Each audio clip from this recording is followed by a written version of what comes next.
2 Timóteo, capítulo 2. Nós estamos desde o início do ano, fevereiro.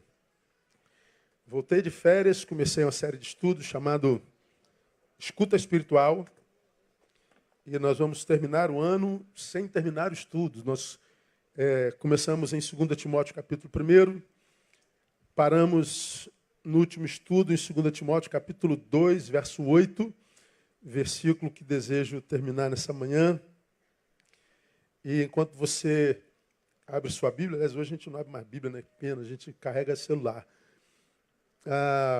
Lembrar a você que nós já estudamos aqui desde o início, para quem está vindo a primeira vez. Nós começamos em 1 Timóteo e começamos lá. Não esqueça das tuas origens, trazendo à memória a fé não fingida que há em ti. Onde quer que nós sejamos levados, onde quer que nós estejamos, diz a palavra, nunca se esqueça de onde você veio. Quando você esquece de onde você veio, onde quer que você esteja, você está perdido. E não há lugar que gere plenitude em nós se o lugar de onde a gente saiu for esquecido na nossa memória. Aprendemos mais cuidado com a infrutividade espiritual. Por essa razão te lembro que despertes o dom de Deus que há em ti. Paulo está escrevendo a um discípulo que o substituiria na missão, pastor, e está dizendo: o teu dom está em estado de mornidão.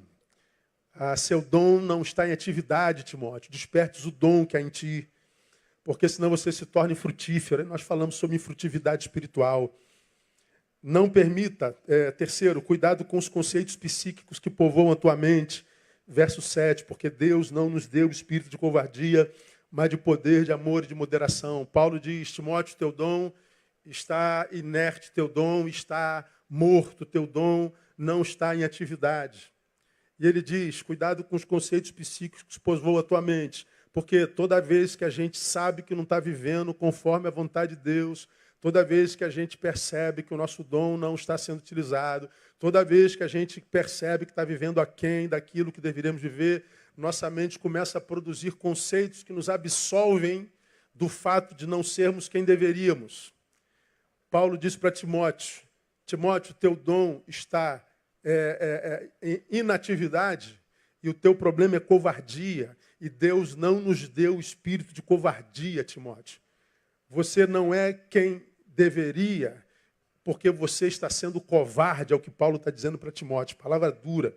Aprendemos depois: não permita que o tempo presente deforme em você o conceito do que seja evangelho. Porque, como você já aprendeu, evangelho para os evangélicos contemporâneos é uma injeção que Deus dá em nós para a gente parar de sofrer. Por isso, a máxima do evangelho contemporâneo, principalmente da igreja de mercado, é pare de sofrer. Timóteo está ouvindo de Paulo o seguinte: portanto, não te envergonhes do testemunho de nosso Senhor, nem de mim, que sou prisioneiro seu, antes participa comigo dos sofrimentos do Evangelho segundo o poder de Deus. Então ele está dizendo: o Evangelho não é aquilo que me livra do sofrimento. Pode fazê-lo? Pode. Mas o Evangelho é, sobretudo, aquilo que me capacita para o sofrimento, porque nós somos evangélicos, alcançados pelo Evangelho, mas vivemos num mundo que jaz no maligno. Portanto, nós vivemos numa terra cuja natureza é contrária à natureza que o Cristo gerou em nós. Então, para de ser chorão e achar que Deus te abandonou porque está sofrendo, porque você, em Deus, esse que você acha que te abandonou, te capacita para o sofrimento. Então, não deforme o que seja evangelho. 5, aprenda que um bom relacionamento com Deus não é garantia de relacionamentos perfeitos com os homens. E ele diz lá: bem sabes isso, que me abandonaram todos os que estão na Ásia, entre eles Fígelo e Hermógenes. Então, Paulo não foi abandonado por um crente, 2 crentes, 3 crentes. Ele foi abandonado por todos os crentes que estavam na Ásia. Então, Paulo é aquele camarada que teve encontro com Cristo na estrada de Damasco, é aquele homem que Deus usou para escrever 13 livros da Bíblia Sagrada, é aquele homem que trouxe o Evangelho para nós porque ele foi levantado apóstolo aos gentios, ele é aquele camarada que foi transladado ao terceiro céu, mas ele está dizendo, embora ele tivesse essa honra toda com Deus, entre os homens ele foi traído e muito. Então, o fato de eu estar bem com Deus não me livra de frustração com homens. Ok? Então, aprenda a se relacionar. 6. Aprenda a filtrar as influências recebidas das tuas relações. 2 Timóteo 2:1. Tu, pois, filho meu, fortifica-te na graça que há em Cristo Jesus. Aí em 1,15 ele diz, bem sabe isto, que me abandonaram todos que estão na Ásia. Mas lá no 1,16, o Senhor conceda misericórdia à casa de Onesíforo, porque muitas vezes ele me recriou e não se envergonhou das minhas cadeias. De um lado, ele foi abandonado por Fígelos e Hermógenes. Por outro lado, ele foi muito abençoado por Onesíforo. Olha, Fígelo e Hermógenes me fizeram muito mal, mas o Onesíforo foi uma bênção na minha vida. Então ele está dizendo, ó, aprenda a se relacionar correto, porque a vítima é você. Ok? 7, aprenda a lidar com o sofrimento com as armas do Evangelho. Ele diz lá, sofre comigo como bom soldado de Cristo Jesus. 8, 2,15, seja aprovado. Nós acabamos de ler esse versículo no início do culto. 9, não perca o foco, mantenha-se no alvo. Timóteo 2,4. Nenhum soldado em serviço se embaraça com os negócios dessa vida, a fim de agradar aquele que se alistou para a guerra. Ou seja, se você foi alcançado por ele, não perca o foco, não se distraia com as coisas dessa vida, permanece nele. Que mais? Mais importante do que o destino é o jeito de chegar lá, versículo 5. E também, se um atleta lutar nos jogos públicos, não será coroado se não lutar legitimamente. Então ele está dizendo, não importa o lugar onde a gente esteja, para Deus o que importa é como é que a gente chegou lá. Então, se você venceu, mas não foi por meios lícitos, você é reprovado. Então, você pode ser um campeão reprovado e um derrotado aprovado por Deus. 11. O fruto é um privilégio garantido apenas aos que trabalham. Versículo 2,6. O lavrador que trabalha deve ser o primeiro a gozar dos frutos. Também citamos aquele que dentre vós não quiser trabalhar, Paulo diz, não coma. Então, quem não trabalha e come, peca, não é? Não devia. Pergunta, irmão, tu trabalha, irmão? Fala a verdade, irmão. Verso 12. Não menospreze conselhos, principalmente os espirituais. Lembra-te, considera o que digo, porque o Senhor te dará entendimento em tudo. Olha aqui, essa palavra você devia ouvir. Considera o que eu digo, diz Paulo, porque o Senhor te dará entendimento. Considera o que eu digo, Paulo diz. O Senhor te dará entendimento. Nós vivemos um tempo onde 10% da igreja evangélica brasileira é de desigrejado, gente que não quer mais saber de instituição, não quer mais saber de pastoreio, de disciplina, de regras, nada. Meu pastor é Jesus Cristo. Pois é, não ouço mais homens. Paulo aqui diz, engraçado, Deus fala através de homens. Desde o Velho Testamento, não farei nada sem antes revelar os meus profetas. O problema, em grande parte dos que não querem mais saber de igreja, e dizem que o problema é sempre a igreja, todos os que saem hoje dizem, eu saí porque lá está ruim. Como que se lá fora tivesse melhor. Como que se lá fora tivesse gente melhor. Como se lá fora fosse mais fácil de relacionar. Então, todos os que eu encontro na rua que saíram porque ruim é onde está aqueles que ficaram. É aquela ideia, eu não estou com vocês porque vocês não são dignos de mim. Então, aonde é que está a visão equivocada, na verdade, né? Porque, na verdade, parte dos que não querem saber de comunhão, de disciplina, de regra, perderam a escuta, perderam a capacidade de ouvir o conselho. Eles pastoreiam o próprio ventre. Não é a igreja que tem problema, é seu ouvido que tem problema. É a sua visão que adoeceu. É a sua incapacidade de convívio. É a sua incapacidade de viver antagonismo. É a sua incapacidade de se relacionar se você não for o centro do universo. Se você for confrontado e contrariado. Paulo diz, nunca, jamais, Timóteo, perca a capacidade de ouvir conselhos e não menospreze, principalmente os espirituais. Paulo está dizendo lá, me ouça e Deus te dará entendimento. E 13 foi onde nós paramos, cuidado com o lapso de memória espiritual. Versículo 8, painel. Aqui a gente fica hoje até o final do nosso culto. Ministramos a primeira parte no último domingo, no último encontro, onde Paulo diz assim a Timóteo: lembra-te de Jesus Cristo, ressurgido dentre os mortos, descendente de Davi, segundo o meu evangelho.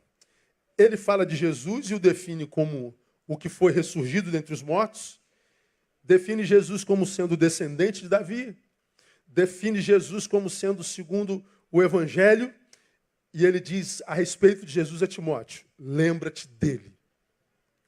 Esse mesmo Timóteo, que nós acabamos de falar aqui, tinha o dom que estava inerte, tinha se esquecido do que tinha recebido da sua mãe e da sua avó, Eunice e Lloyd.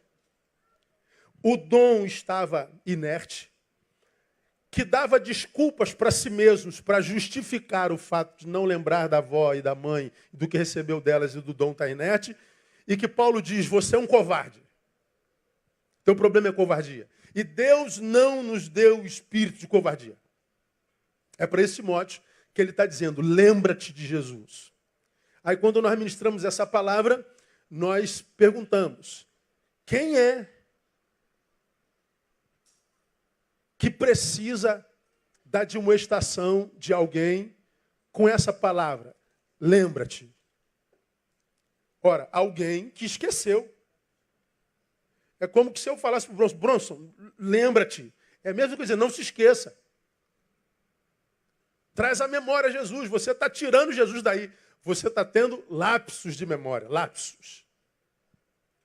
Lapsos de memória espirituais. Ora, lapsos de memória, como eu falei lá naquele domingo, até certo ponto é comum. Você está cansado, fadiga produz lapsos de memória. Você está muito cansado, você perde memória. Ela falha de vez em quando. O estresse produz lapsos de memória. Dieta, dependendo da sua dieta. Você está aí na dieta sei lá do quê? Da proteína, você não come carboidrato, que é energia para o corpo. Daqui a pouco você está variando, você está igual um retardado. Sua mente não funciona. Há lapsos de memória. Você pode ter lapsos de memória produzida por desequilíbrio hormonal. Você pode ter lapsos de memória por causa de excesso de consumo de álcool, de droga. Nós podemos ter lapsos de memória por problema mental comum. Agora, se torna recorrente, irmãos, pode vir a ser algo bem mais sério. Por isso Paulo diz: Timóteo, você está tendo lapsos de memória. Lembra-te de Jesus. Lembra-te de Jesus. Lembra-te de Jesus. Como quem diz: lembra agora, porque você só está tendo lapso. E o lapso são falhas memoriais. Agora, lembrando, Timóteo, que todo problema gigante começa com um probleminha. Você se esquece hoje, amanhã lembra. Se esquece depois, 2 dias não lembra. Lembra depois, 3 dias não lembra. Lembra depois, 1 semana não lembra. Chega uma hora que você esquece de vez. Você vai se separando do que você era nele. Você vai sendo desconstruído gradativamente, lentamente, mas ininterruptamente. Timóteo, cuidado com esses esquecimentos espirituais, com essas desvalorizações da sua espiritualidade. Aquela que você um dia já valorizou muito mais, Timóteo. Essa palavra cabe para nós hoje, sim ou não? Muito, né? A gente vai empurrando as coisas espirituais para um cantinho da nossa existência. Porque a gente tem tanta coisa para fazer nessa vida, a vida está tão corrida. 24 horas não dá para mais nada. A gente tem que correr atrás de dinheiro, a gente tem que cuidar dos filhos, a gente tem que cuidar da mãe, tem que cuidar do pai, a gente tem que cuidar do casamento, a gente tem que sair do trabalho, vai para a faculdade, faz jornada dupla. A gente tem tanta coisa para fazer, tem tanta reunião, que a gente vai colocando, sem perceber, a vida espiritual para um cantinho, a gente vai se esquecendo dela. Paulo está dizendo: lembra-te. Porque a Bíblia diz, palavras do mestre: mas buscai primeiro o quê? O reino de Deus e as suas justiça. E todas as outras coisas. Então, Jesus fala assim: olha, eu entendo que você tem necessidade de tantas outras coisas. E eu reconheço isso. Mas bota o reino em primeiro lugar, que essas coisas, todas vão para o lugar. Você já me viu falar sobre isso aqui. Cuidado para você não se esquecer do reino. É o que Paulo está falando para Timóteo. Isso aqui, irmão, acho que para hoje é muito mais importante do que para a época de Timóteo. Porque eu acho que hoje nós temos muito mais afazeres do que no tempo de Timóteo. A gente vai empurrando as coisas do reino para um cantinho. Pois é, esse cantinho é um cantinho para o qual nós empurramos o Deus que nos salvou.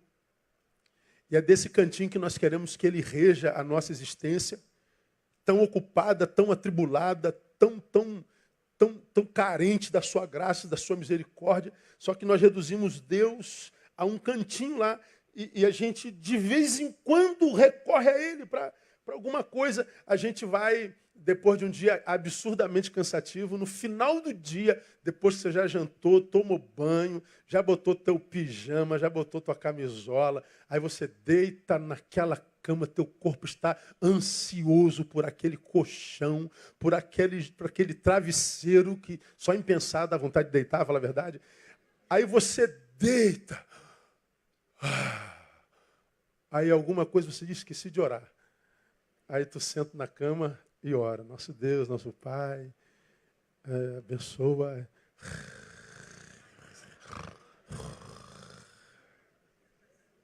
Já aconteceu contigo, não? Se você fosse Deus, você ouviria uma oração dessa? Não, né, irmão? É aquela oraçãozinha com desencargo de consciência. Para mim, é chamar Deus de idiota. E você me ouve falar aqui, há 26 anos, respeita a inteligência de Deus, por favor. Respeita a inteligência de Deus. Se, de repente, você está me ouvindo aqui, cara, está ruim a beça a tua vida aí, ó. Faça uma análise isenta. Para de morrer de pena de si mesmo, pelo menos nesse momento. Para de se sentir a vítima do universo. Para de se sentir o mais sofredor dos seres humanos do cosmos. Para com esse coitadismo. Seja homem, só 5 minutos. Imagina se a tua qualidade de vida dependesse da tua relação com Deus. Vamos imaginar que todas as coisas que a gente tem vêm dele. Vamos imaginar que o homem não pode receber coisa alguma que não seja dada por ele. Vamos imaginar que sem mim nada podeis fazer, seja verdade. Vamos imaginar que a alegria do Senhor é a nossa força. Vamos imaginar que tudo isso seja verdade. A partir da relação que você tem individualmente com Deus, como deveria ser a sua qualidade de vida? É melhor do que o que você tem? Acho que não, né? É disso que Paulo está falando com Timóteo. Lembra-te, Timóteo, cuidado com os lapsos de memória. Os lapsos de memória, nós falamos lá atrás, geram alguns sintomas em nós. Vamos fazer uma autoanálise agora. Primeira, ingratidão. Ora, se eu me esqueci dele, me esqueci do que ele fez. Se eu me esqueço do que fez, não tem como eu agradecer. Então eu vou ser ingrato. Ingratidão é incapacidade de reconhecer um bem a nós ministrado. Pode ser fruto de esquecimento, mas pode ser fruto de mau caratismo mesmo. E para mim, a ingratidão é a marca dessa geração. Só acha, pastor? Eu não acho não, eu tenho certeza. A incapacidade de dizer obrigado. A incapacidade de reconhecer um bem feito a nós. A incapacidade de reconhecer que o que eu sou, devo a alguém, ou alguns alguéns, que precisavam saber disso, nem que fosse uma vez na história. Mas nós não sabemos mais dizer obrigado, nós não sabemos mais agradecer. Qual é o problema da ingratidão? Nós falamos lá, paralisa a obra de Deus em nós. Tomei o exemplo dos leprosos. Deus cura 10, um volta. E ele diz, onde estão os 9? Bom, eu não sei dizer, Senhor, eu respondo por mim. Aí Jesus olha para esse que foi curado e foi grato e diz, vai, a tua fé te salvou. O que acontece? Os homens estavam leprosos, foram se apresentar ao sacerdote. Você lembra desse? Eu fiz isso aqui, ó. Porque quando a pessoa naquele tempo era tomada por lepra, ele tinha que sair da cidade. Para voltar para a cidade, ele tinha que se apresentar ao sacerdote, o sacerdote autenticava a sua cura e autorizava o seu retorno para o convívio social. Então Jesus diz para os leprosos, vão se apresentem ao sumo sacerdote. Só que eles saíram da presença de Jesus, leprosos ainda, para se apresentar ao sumo sacerdote. Então, no caminho, eles são curados. Um deles, no meio do caminho, caramba, eu estou curado, cara. Eu devo obedecê-lo, me apresentar ao sacerdote, ou eu devo voltar para agradecer? Os 9 estão indo. Pô, mas acho que cabe um obrigado, né? Não, mas ele mandou me apresentar ao sumo sacerdote. Eu estarei sendo obediente. Eu não teria um pecado. Mas o que o Cristo espera de nós? Que nós tenhamos consciência. Eu posso me apresentar ao sacerdote amanhã. Vou optar pela gratidão. Ele volta. Esse foi o único que ouviu de Jesus. Vai, a tua fé te salvou. Os outros 9 mudaram o jeito de ir, porque eles estavam indo doentes, agora estão indo saudáveis, mas não mudaram o destino, continuam perdidos. 10 curados, 1 salvo. Ou seja, quando eu opto pela ingratidão, a obra de Deus em nós não é completa, fica pela metade. Aí o que você tem hoje, que é uma grande bênção porque é novo, quando for velho, já não tem mais valor algum para nós, a gente vai precisar de algo mais. Bom, mas você interrompeu a obra de Deus em você porque você simplesmente perdeu a capacidade de dizer obrigado. Só isso. Essa palavrinha mágica. Obrigado. A ingratidão não só frustra o coração de Deus, não só paralisa a obra de Deus na vida, como frustra o coração de Deus. Onde estão os outros 9? Paulo diz em 4,30 de Efésios, não entristeçais o Espírito Santo de Deus. A ingratidão entristece. E eu acho que é um bom negócio para um filho ser motivo de alegria para o pai. Quando a gente cai na graça de Deus, acho que o beneficiado somos nós. E, por último, a ingratidão nos desliga da fonte do bem. Para mim, essa é a mais séria, né? A gratidão me liga ao abençoador, a ingratidão me desliga dele. Não é? Como você aprendeu? Graça, caris, gratidão, cariti. Mesma raiz. Uma palavra é a extensão da outra. A graça produz gratidão. Estou ligado ao Deus da graça. Me tornei ingrato, me desliguei do Deus da graça. Esse Deus, a respeito de cuja graça, a palavra diz, a minha graça te basta. Então, quando você desliga-se da graça, quando você se priva da graça de Deus, como diz Hebreus, você está por tua conta e sorte. Deus abençoe.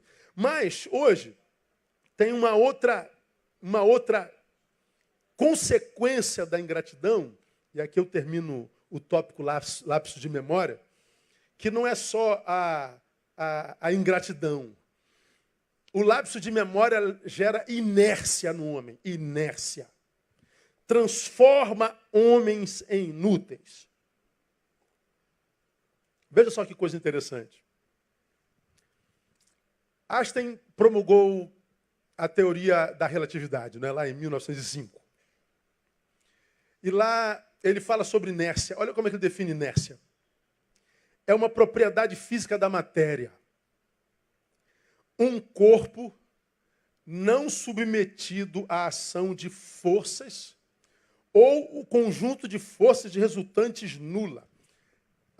A inércia é o que acomete um corpo que não é submetido à ação de forças. É o que Newton disse na sua primeira lei de Newton. Está lá. Quando as resultantes das forças que atuam sobre o corpo for nula, esse corpo permanece em repouso. Está aqui um corpo.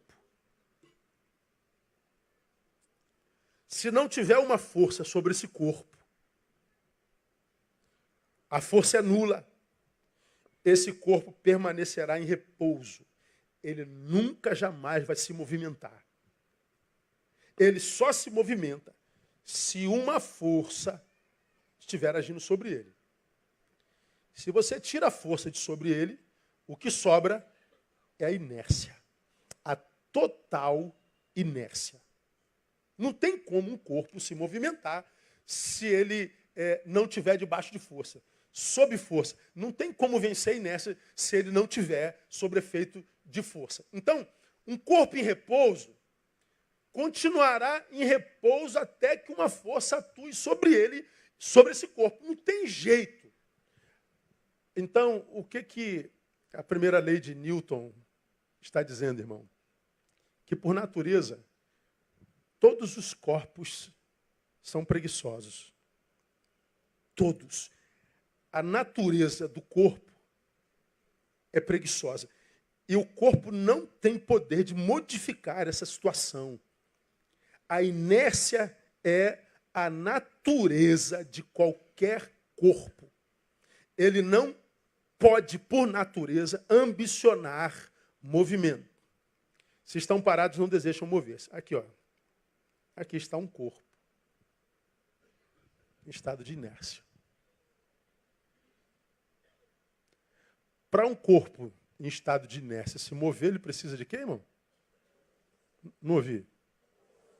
Alguma força tem que me tirar daqui.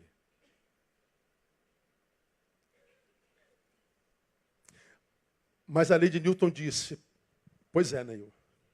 Mas o estado natural, ou seja, a natureza de qualquer força é a inércia. Movimentar-me é que é o sobrenatural. O natural é a inércia.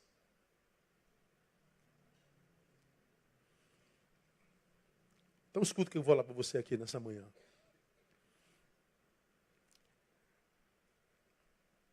Teria isso alguma coisa a ver com a nossa vida espiritual?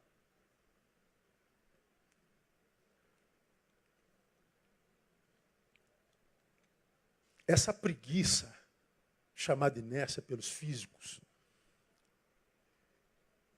me diz, enquanto Neil, que se eu não buscar força, e se a força que eu busco não vier sobre mim, a minha natureza me faz deitar e ficar. Então, movimentar-me é ir contra a própria natureza do meu corpo.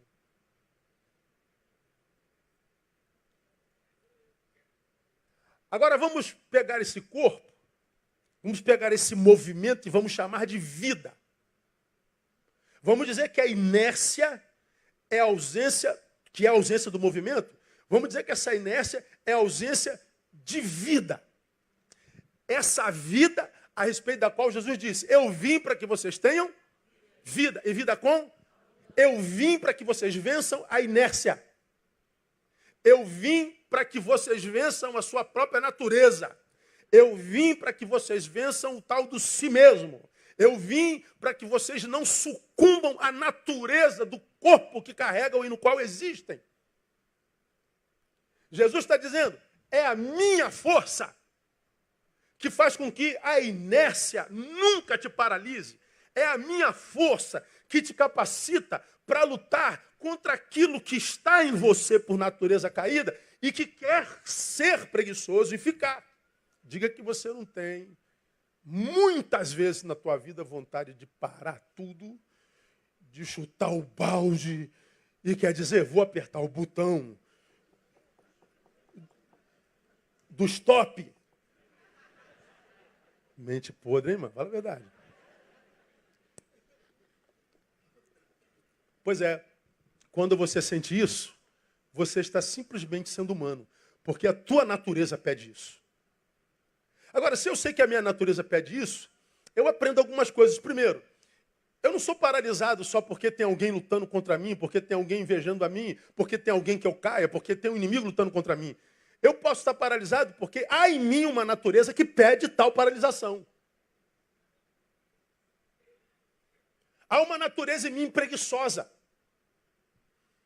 Por que você acha também que Jesus mandou a gente negar o si mesmo?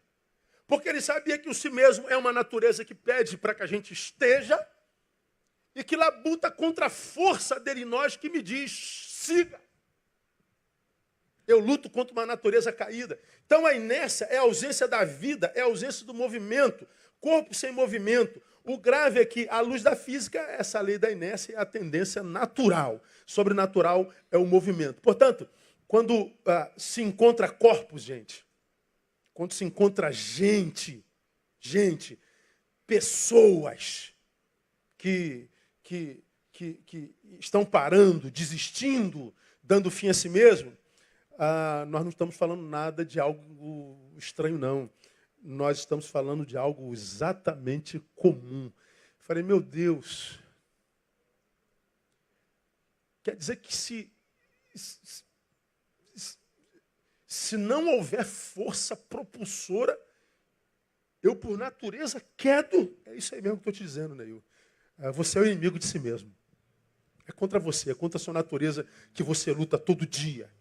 Então, você paralisa porque você foi alcançado pela inércia. Você abriu mão das forças que eram propulsoras em você. Então, dizer que está sem força é dizer que foi alcançado pela inércia. A inércia está me pegando. Eu acho, então, que eu consigo entender Efésios 6:10. Coloca aí, painel, para mim, por gentileza, Efésios 6:10. O texto é um texto que a gente conhece muito bem. Finalmente, leia comigo, irmão, o restante. Fortalecei-vos no Senhor e aonde? Fortalecei-vos no Senhor e aonde? Na força do seu poder. Então, a força do poder é a que impulsiona o corpo que eu sou, porque se essa força do poder de Deus for retirada de mim, o meu corpo, por natureza, paralisa. E olha, nós estamos vivendo num tempo de pessoas tomadas pela inércia. De onde vem a inércia que tem paralisado tantos seres humanos? Vem desse lapso de memória. Lembra-te de Jesus. Busca primeiro as coisas do reino. Todos nós temos um monte de coisas a fazer, a desenvolver, a conquistar. Temos sonhos, temos inimigos, temos adversidades, temos uma natureza contrária, nós temos um monte de coisas. Mas ele está dizendo, lembra-te de Jesus, é o que Paulo está dizendo a Timóteo.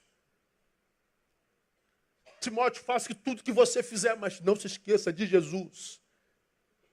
Coloca lá como primeiro lugar, porque se ele não for primeiro lugar, ele não será lugar nenhum. Ele não aceita outro lugar que não o primeiro na nossa vida. É por isso que Paulo está dizendo, lembra-te. Por quê? Porque senão você é tomado por inércia, e a inércia é a ausência da vida. Agora, essa palavra aqui, ó, fortalecei-vos, irmãos. Sabe qual é a palavra grega? Endínamo. Raiz de dínamo, de onde vem dinamite. Quando Paulo diz fortalecei-vos em dínamo no Senhor, ele está dizendo que essa força explosiva, qual dinamite de Deus, possa ser a força que movimenta você, que te capacita para vencer a inércia. Ele não está falando de uma forcinha, irmão, que é um dedinho que te empurra, de uma bombinha, daquela que você botava. Bombinha, não, nem aquele cabeção de negro que você, quando era garoto, botava na boca do sapo. Diabo, não é? Não é aquela... Ele está falando do dinamite de Deus. Ele está falando de uma força que pode produzir uma propulsão que te mande muito longe do lugar onde você está. Agora, essa força está para quem, irmão? Está para quem se lembra de Jesus. Então, essa palavra é para você que está aqui, ó, ficando pelo caminho. Irmãos, não tem jeito. Paulo fala lá em Timóteo que antes da vinda dele, ele não viria sem que antes acontecesse a grande apostasia. Está lá em 2 Timóteo. Então ele diz, quando Cristo vier, antes passará pela terra uma grande apostasia. É a respeito dela que nós vimos um outro texto que diz, quando o Filho do Homem vier, porventura, achará fé na terra? Como quem diz, nós viveremos uma crise de fé sem precedentes nos dias que antecederão o tempo do retorno do Cristo. Será minoria. Minoria porque a vida inteira Deus trabalhou com minorias. Trabalhou com o que estava por ser feito e não com algo pronto. Trabalhou com o mais frágil e não com o poderoso. Se ele quisesse os poderosos, ele não teria no início escolhido os escravos de Faraó, teria escolhido o exército de Faraó. Ele trabalha com vaso de barro para que a glória seja dele. Sempre foi assim, sempre trabalhou com a minoria, com o mais frágil. Com a ser feito, para que a glória fosse dele. Para que nós fôssemos cooperadores. Alguém que opera com. Quem está em missão é ele. Nós somos cooperadores. Agora ele diz que no tempo do fim passaria uma apostasia sobre a terra sem precedentes. Ele diz, ele acharia fé na terra? Sim, mas certamente ele fala de uma minoria. A pergunta que a gente tem que fazer para nós é o seguinte, nós estaremos nessa minoria? Quando o Filho do Homem vier, ele achará fé em você? A gente que trabalha com multidão, por exemplo, está daqui de cima, a gente olha assim, a multidão, né? Aí a gente, crente senta todos no mesmo lugar, né? Então a gente sabe, esse cantinho é do Bronson, aquele cantinho é do Paulinho. Até confundir Paulinho. Quem estava sentado no lugar do Paulinho? Hein? O Peter? Peter? Não, era o Marquinhos. Aí eu chamei Marquinhos de Paulinho. Não, pastor, é o Marquinhos. Falei, não, porque você está fazendo no lugar do Paulinho? Pô, Paulinho que senta aqui nesse lugar.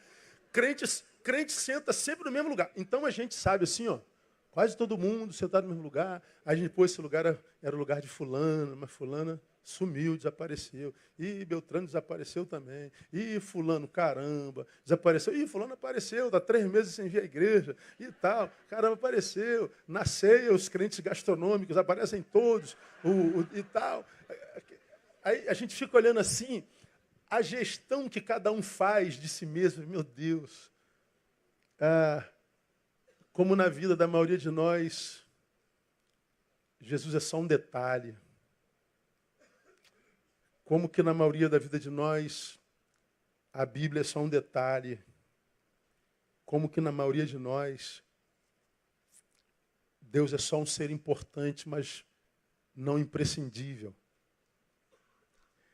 Nós nos descolamos do abençoador pela ingratidão e a inércia vai nos paralisando gradativamente. A gente se compara com o que foi, a gente percebe que a gente está bem pior do que foi anteriormente, não é? E a gente ainda assim não faz um choque de gestão e coloca ele no primeiro lugar de novo. A gente percebe que está longe. A gente percebe que as nossas fomes espirituais diminuíram. A gente percebe que a nossa sede diminuiu o espírito. A gente percebe que a gente está piorando. Mas a gente já não tem amor próprio suficientemente para fazer um choque de gestão e dizer, eu vou colocar o reino em primeiro lugar de novo.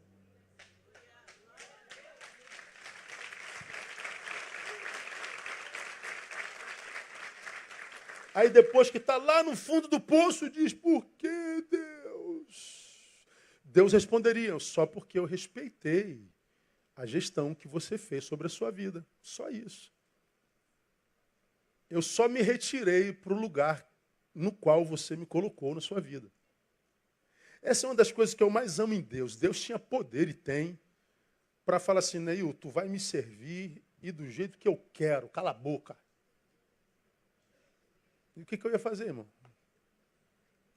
Mas ele diz, não, Deus, Neil, se você não quiser me servir, você está livre. Você já me viu pregar aqui, algumas pessoas acham ruim, né?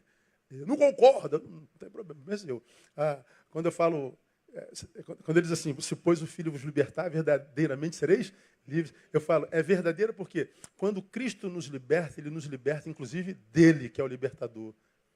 A liberdade é tão linda que até dele a gente é livre. Ele diz, Neil, você está livre, inclusive de mim. Só me serve se quiser, filho meu. Só me adora se quiser. E se você quiser pegar a liberdade que eu te dei e sumir da minha presença, você é livre. E a gente some da presença dele e ele não vai lá pegar a gente. Aí aparecem os crentes, diga assim, cuidado com o leite, irmão. Aí depois o ônibus passa em cima de você aí, irmão. Não vai saber por quê. Tem um câncer aí na mama, irmão? É porque abandonou o Senhor. Não, isso não é Senhor, isso é o diabo. Um Deus que me liberta. E aí eu uso minha liberdade para ir embora dele. Ele bota um câncer em mim, isso não é Deus, isso é diabo. Um Deus que me liberta e diz, Neil, você está entregue a si, não precisa botar câncer em mim, não. Eu já sou o meu câncer. Deus me livre de mim. Se tira Deus de mim, de você, o que sobra sou eu. E não é possível que você, se conhecendo, você não tenha medo de si sem Deus. Eu sei a desgraça que eu seria para mim se Deus de mim se retirasse.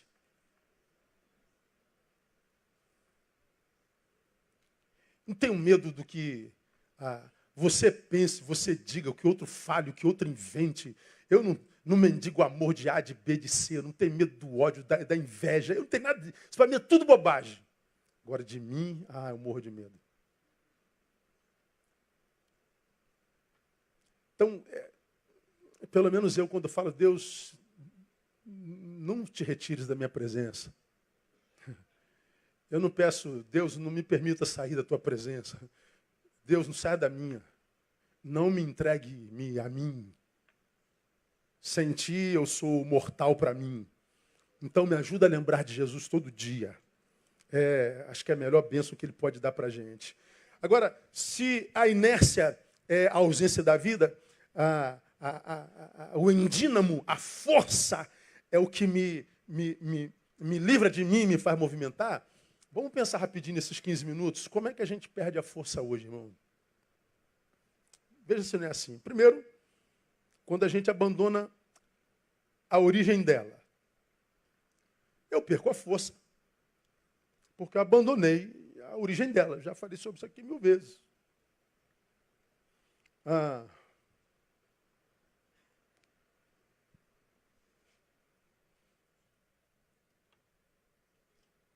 Será que eu consigo, Clevinho? É só ligar aqui?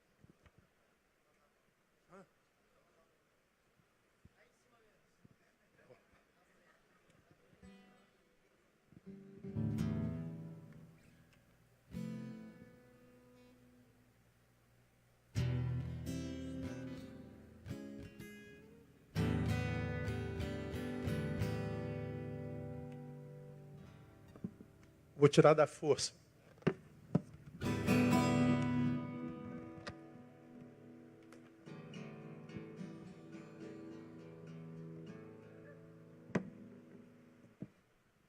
Tira da força, acaba o som.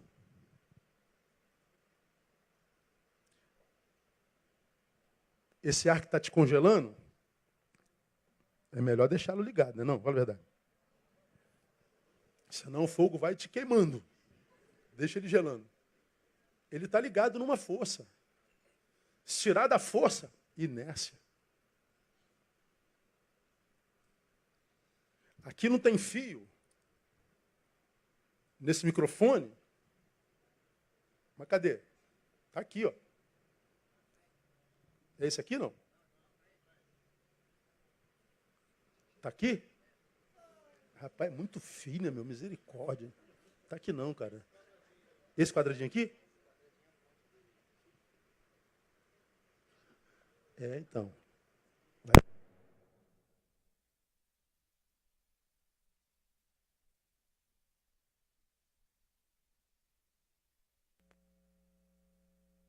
E liga de novo. Ligou. Está ligado na força. Eu e vocês estamos ligados na força. Dá para entender o que eu estou falando para vocês? Se você desligar o botãozinho da força, você para. Mas eu não estou vendo, pastor. Porque nós somos seres sem fios.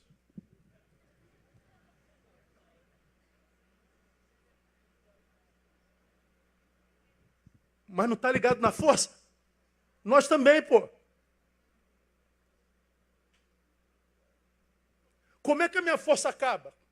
Quando eu me afasto da força.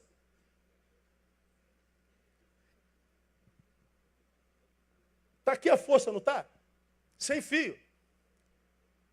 Mas é possível. É possível que essa força aqui acabe? Ô, Jesus, estou pagando um bico danado hoje. Não vai acabar. Tem que acabar a força. Acaba a força. Tudo bem, irmão? Deus te abençoe, viu? Deus tem uma bênção para você hoje, viu, cara? Aqui, a força ainda funciona. Mas se eu for lá para trás, eu estou tão distante da fonte que a força acaba. Ainda que ela esteja ligada lá. Aqui a gente tem uma impedância grande. O som é bom. Mas se você for lá para a rua, a ligação com essa torrezinha que está aqui, está tão distante que a força não chega lá. Quer dizer que Deus não chega lá? Chega. Mas como você está tão distante da fonte, ele vai entender o seguinte, você não quer mais viver debaixo da minha força. E o lindo de Deus é que Deus respeita. Essa liberdade que Deus nos dá, que me apaixona. Que os que estão tomados pela inércia não aprendem nunca. Por que Deus permitiu que a minha vida ficasse assim? Porque você escolheu ir para longe dele. Você coloca Deus para fora, se torna o gestor de si mesmo e faz uma péssima gestão de si mesmo. Aí depois quer dizer que foi Deus que não esteve junto. Se de uma forma Deus não te obriga a andar com ele, você não pode exigir que Deus ande com você se você o pôs para fora.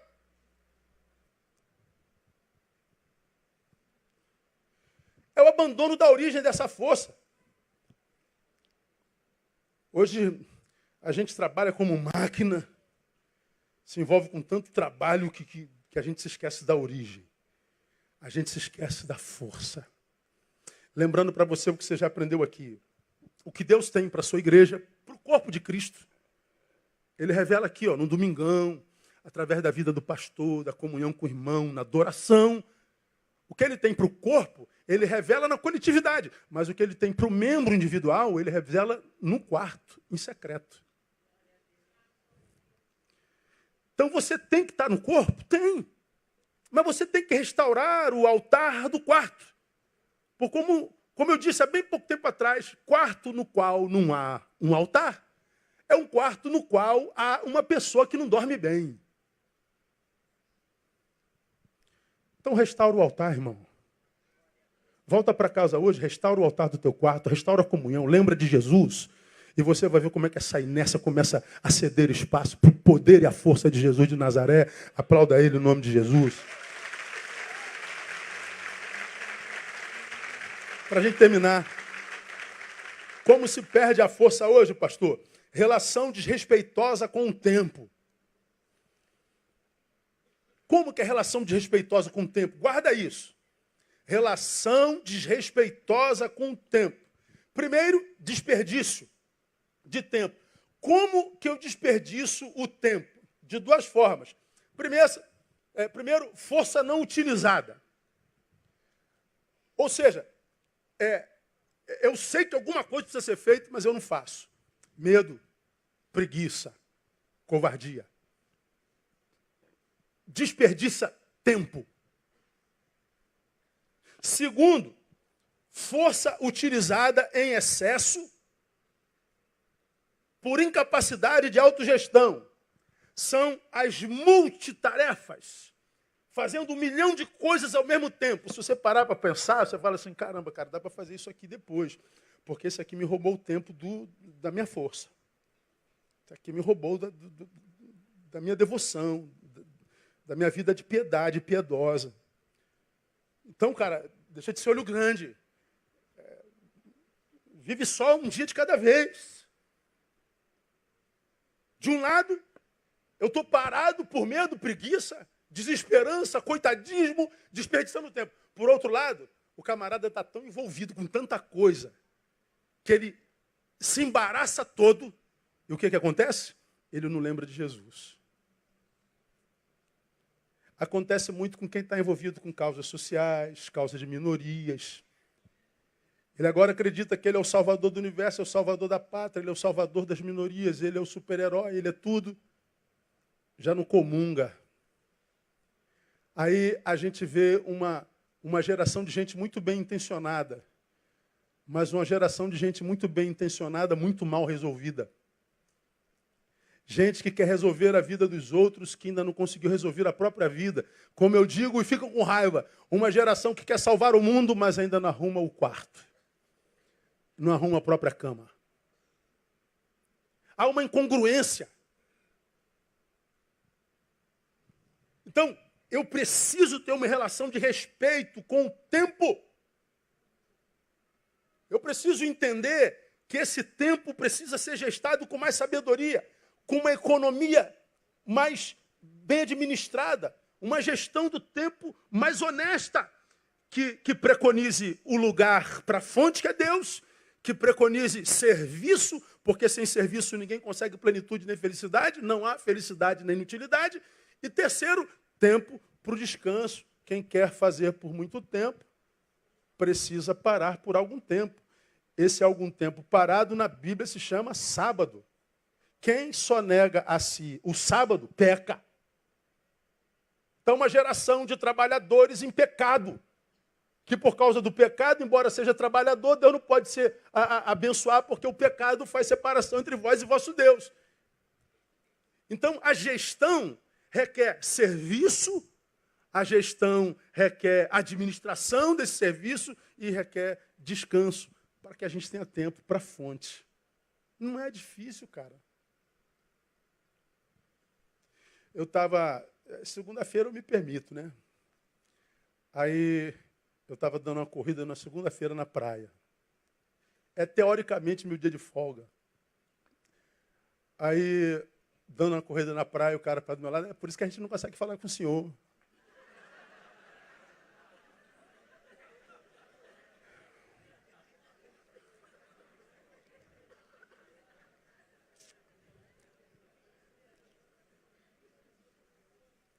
Só que ele não sabe que naquela semana eu preguei 7 vezes.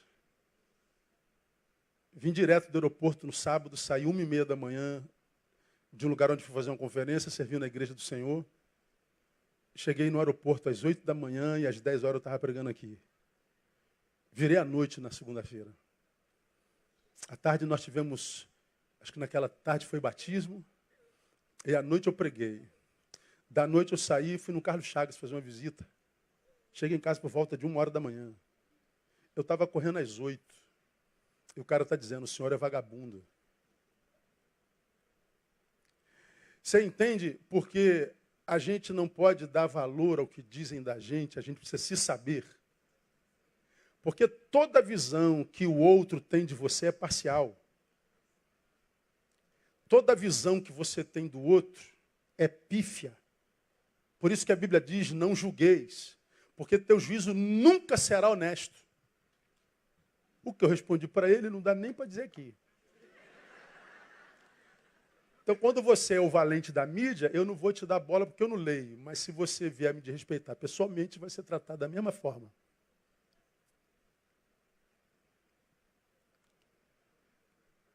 Gestão do tempo requer o seu descanso. Visão do tempo requer tempo para o seu estudo. Requer tempo para Jesus de Nazaré. Requer reflexão, autoanálise. Por exemplo, já o exibicionismo não precisa. Publicar sua felicidade não é preciso. Vender uma imagem do que você é não é preciso. Gastar tanto tempo em Facebook, internet, WhatsApp não é preciso. Não edifica em nada, em coisa alguma, mas é onde a maioria dessa geração gasta o seu tempo. Ou eu estou falando bobagem? Então, como é que a gente se afasta da força? Abandonando a origem dela. Relação desrespeitosa com o tempo. Segundo, relação equivocada com os estágios da vida. Presente, passado e futuro. Já preguei sobre isso aqui, eu vou passar de passagem. Então, um exemplo disso é a relação com os estágios que vivemos na vida. Coloca aí, painel, Filipenses 3, 13 e 14, 5 minutos. Paulo diz assim em Filipenses 3, 13 e 14, uma coisa faço, é que esquecendo-me das coisas que para trás ficam, prossigo para o alvo. Bota lá, pelo prêmio da soberana vocação que há em Deus em Cristo Jesus. Então, Paulo dá uma aula de boa relação com os estágios da vida. Sobre o passado ele diz, esquecendo-me das coisas que para trás ficam. Então ele está dizendo, me esquecer do que ficou para trás é uma atitude. Não é uma ação memorial apenas. Eu preciso deixar para trás. Ele diz, prossigo para o alvo. Ele já está falando de futuro. Prossigo para o alvo. Ele está falando de destino. Ao invés de pensar no que já foi vivido, eu vou pensar no que eu vou viver. Isso também é uma atitude. E o presente? O presente foi o tempo que ele fez essa leitura. Que eu preciso deixar o passado e caminhar para o futuro. Qual é a postura correta com os estágios da vida? Passado, deixar. Futuro, vê-lo como lugar de todas as possibilidades, independente do passado que eu fiz, que eu tive. E o presente, viver como sendo tudo que eu tenho na vida. Se eu vivo o presente como sendo tudo que eu tenho na vida, por que é? Se eu deixo o passado no passado, com seus traumas, com seus ódios, com as suas frustrações, deixa o passado ser passado. Pega o presente como sendo tudo que você tem e veja o futuro como lugar de todas as possibilidades, você está tendo uma relação com os estágios da vida correto e bíblico. O Deus das eras, o Deus do tempo, te abençoa. Porque se o Deus, que é o Deus do tempo, que é o nosso Deus, no presente te visita e você está lá no passado, com a cabeça lá, sequestrada pelo passado, no presente você não é abençoado.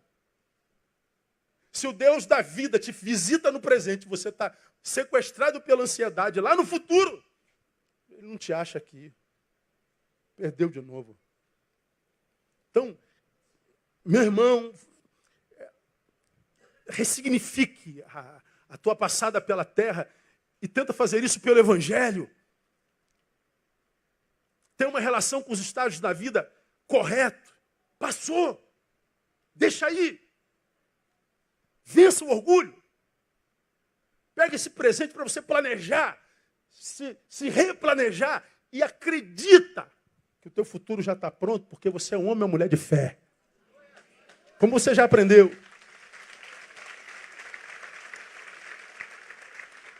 Fé é a certeza no presente de que o futuro já está pronto. E que por causa disso já celebra como se passado fosse. Você é uma mulher de fé, um homem de fé, amém ou não? Então fé é a certeza no presente de que o futuro já está pronto. E já celebra como se fosse passado. Então, se você deixa o passado lá e abraça o presente como todas as possibilidades, você vai ver que o Deus que você serve vai ajudar você a reconstruir o teu futuro no nome de Jesus.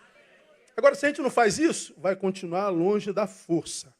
Então, meu irmão, a minha oração sincera é que você receba essa palavra como sendo de Deus. Cuidado com os lapsos de memória. Cara, você está deixando Jesus no cantinho. Não faça isso. Nós estamos no final do ano. Diga para si mesmo, eu vou começar o ano. Aliás, eu vou terminar o ano em Jesus e eu vou recomeçar o ano em Jesus. Eu não fui legal com Jesus esse ano, mas eu vou terminar certo. Eu vou terminar esse ano correto. Pai, eu quero ser aquele que eu sou no teu coração. Eu me preocupo muito com o que os outros pensam de mim. Eu quero tentar agradar todo mundo. Quero ser o que ser o que eu sou no coração dele. Não, quero ser o que eu sou no teu coração. Se você bota Jesus no lugar certo, acredite, tudo mais vai para o lugar certo. Tudo. Coloca Jesus em primeiro que tudo mais vai para o lugar. E você vai ver como é que sua vida dá uma guinada para melhor. Porque você lembrou de Jesus. É o texto que nós estudamos hoje. Lembra-te de Jesus Cristo, ressurgido dentre os mortos, descendente de Davi, segundo o meu evangelho. Um versículozinho, essa lição toda. A Bíblia é linda, né, irmão? Fala a verdade. Um versículo. Então que Deus te abençoe com uma boa memória. Com uma memória que nunca coloque Jesus para fora, em momento algum. Com uma memória que dê a Ele o lugar de primazia. Deus não quer ser só importante na nossa vida, Ele quer ser imprescindível. E quando Ele é imprescindível, irmão, o projeto dele se cumpre na nossa vida e a gente nunca vai ser tomado pela maldita inércia, que é o que tem paralisado essa geração assim com uma forma muito fácil. Não morra antes da morte chegar. Morra, mas só quando a morte chegar. Ou seja, viva até o dia que ela chegar. Porque eu vim, diz o Senhor, para que vocês tenham vida e vida com abundância. Aplauda Ele e vamos embora. Que Deus nos abençoe. Vamos ficar em pé.